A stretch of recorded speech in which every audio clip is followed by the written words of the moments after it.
কাঁসাই নদীর জল বেড়ে বিপত্তি। ডেবরাতে যে অস্থায়ী বাঁধ ছিল সেই বাঁধ ভেঙে পড়েছে, আর এর ফলে চরম দুর্ভোগে সেখানকার মানুষজন। প্রত্যেক বছরই একই সমস্যার সম্মুখীন হতে হয় তাদের, প্রত্যেক বছরই দুর্ভোগ।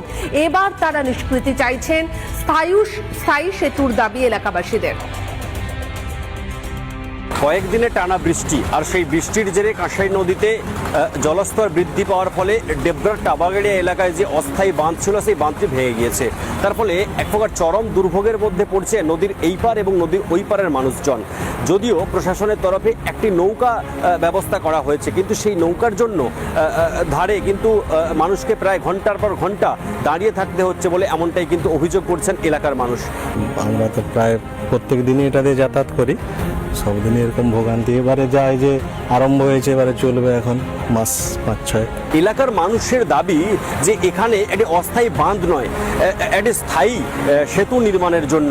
গতকাল রাত্রে এই যে অস্থায়ী বাঁধটা ছিল, যখন কাঁসাই নদীর জলস্তর বৃদ্ধি পেয়েছে তার ফলে সেই বাঁধটি ভেঙে গিয়েছে। তার ফলে মানুষ কিন্তু এক প্রকার চরম দুর্ভোগের মধ্যেই পড়ছে। আমাদের যে কষ্ট, আমাদের যে যন্ত্রণা, সেই কথাটা বলে বোঝানো যাবে না। শুধুমাত্র জীবনের ঝুঁকি নিয়ে আমাদেরকে এই রাস্তা পারাপার করতে হয়। ডেবরা, আজকে হসপিটাল, আজকে বিডিও অফিস, আজকে থানা। যদি কোনো রকম সমস্যায় পড়ি, আমাদের একটা শুধুমাত্র ব্রিজ দরকার, আর কিচ্ছু দরকার নেই।